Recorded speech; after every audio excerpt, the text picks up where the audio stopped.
So this is a stylish 2.5D side-scrolling beat-em-up by Clover Studios. And looky here, Capcom! This is also a double bill because fuck you, I can. This is Viewtiful Joe and its sequel, Viewtiful Joe 2. The games are directed by Mad Bastard / Japanese Howie Mandel Hideki Kamiya, who is known for Devil May Cry and founder of Platinum Games. Although in the sequel, Kamiya is the writer. Viewtiful Joe 2 is directed by Masaki Yamada. So what is Viewtiful Joe? The first one is about an adventure of some dude rescuing his girlfriend from some assholes by traveling to Movieland and then turning into a tokusatsu superhero.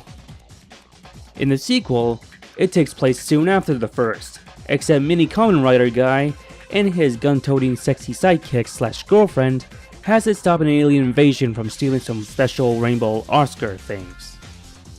Yeah, it's ridiculous, but I like it. Both of these games play similar because you go around in each of the 7 lengthy stages and beat the everlasting fuck out of an army of androids, along with puzzles to solve. In the first few minutes, it gives you the bare essentials on how to play, and then you gain the V-Watch to transform into the tokusatsu / Super Sentai style superhero. Throughout the game, you gain new abilities known as VFX, which plays a huge role in the combat and lots of the puzzle solving. These could slow down time, engage Mach speed, and a close-up which amplifies your powers, plus the addition of new moves.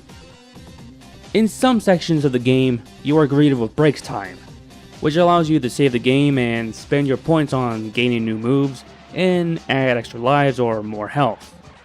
The VFX doesn't last that much unless you collect a bunch of V-Reels, which is scattered all over the place, and that increases its longevity.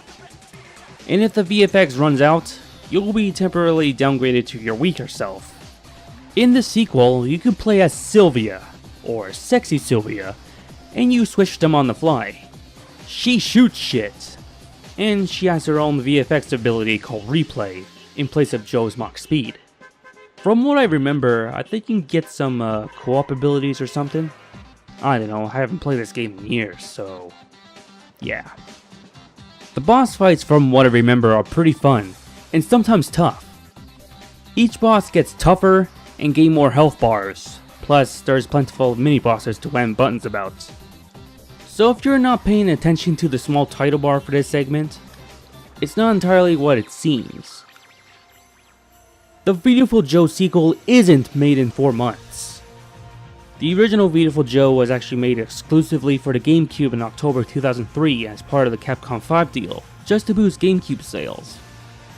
It didn't work though. But only one of the 5 retained its status as a GameCube exclusive. The more you know. 10 months later, Viewtiful Joe was actually ported to the PS2 while its sequel was in development. Just to clear things up. Sadly, I haven't finished both of the games as a kid. The furthest I got was episode 6 on the first one, and episode 5 on the second. The first one was a boss rush, while the second is pretty difficult for my 9-year-old self. Coincidentally, my journey stops when I have to face a familiar boss in a circular arena, where you dodge the living fuck out of projectiles, while they have multiple health bars. It's that boss fight. Apparently, the series actually had more games than just the 2. There's one on DS, and the other is more of a party game which was released on the most backwards ass choice of consoles, the GameCube and PSP.